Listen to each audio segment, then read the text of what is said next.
আগে থেকে নির্দেশনা দেওয়া হয়েছে।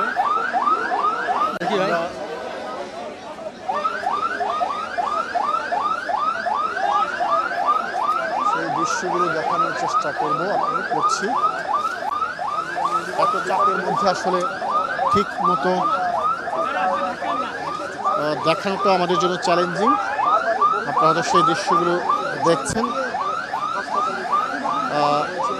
এই যাত্রা শেষ হবে আগামীকালকে লন্ডন হিথ্রো বিমানবন্দরে পৌঁছার পর, যেখানে বেগম খালেদা জিয়ার জন্য অপেক্ষা করছেন তার বড় ছেলে বিএনপির ভারপ্রাপ্ত চেয়ারম্যান তারেক রহমান, তার স্ত্রী ডাক্তার জুবাইদা রহমান সহ তার পরিবারের অন্যান্য সদস্যরা এবং তার যেই যুক্তরাজ্য বিএনপি যে নেতাকর্মীরা রয়েছেন তারাও সেখানে অবস্থান করছেন। আমরা জানতে পেরেছি গতকালকে সংবাদ সম্মেলনের মাধ্যমে সেই তথ্যটি আমাদেরকে জানিয়েছেন ব্যক্তিগত চিকিৎসক।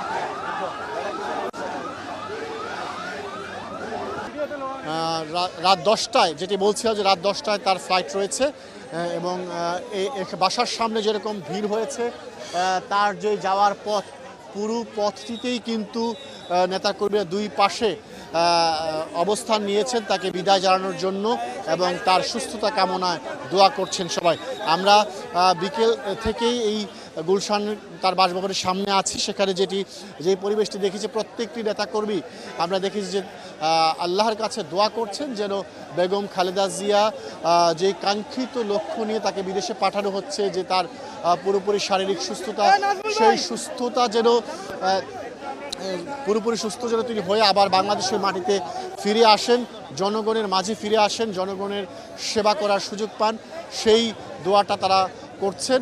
এবং প্রত্যেকেই বলছেন যে বেগম খালেদা জিয়া যে আপসীর নেতৃত্ব বাংলাদেশকে দিয়েছেন গণতন্ত্র এবং মানবাধিকার সুরক্ষার ক্ষেত্রে, তিনি সুস্থ হয়ে দেশে ফিরে এসে আবারও বাংলাদেশের মানবাধিকার গণতন্ত্র রক্ষায় সামনে থেকে নেতৃত্ব দেবেন, সেই প্রত্যাশার কথা তারা আমাদেরকে জানিয়েছেন।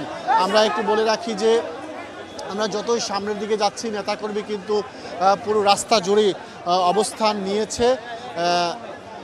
আমরা সেই দৃশ্যগুলো আপনাদের দেখানোর চেষ্টা করছি।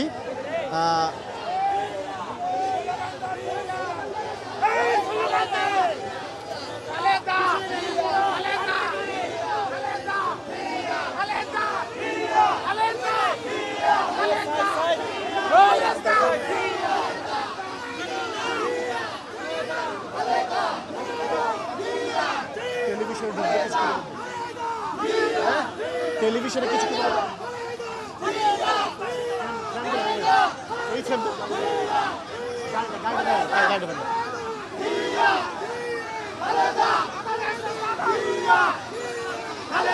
দর্শক দেখছেন যে বিএনপির নেতাকর্মী যারা আছেন, বিএনপি নেতাকর্মীরা আস্তে আস্তে সামনের দিকে এগিয়ে নিয়ে যাচ্ছেন।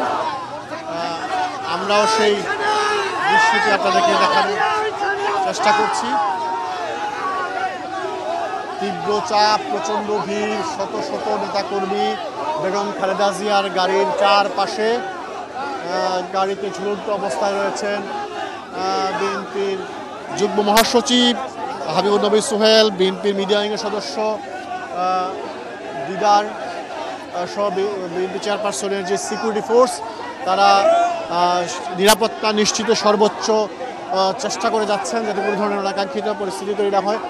আমরা সম্ভবত গাড়ির সামনে যে সিটে যিনি বসেছেন, আমরা যতটুকু দেখতে পাচ্ছি তিনি বেগম খালেদা জিয়ার ছোট ছেলে আরাফাত রহমান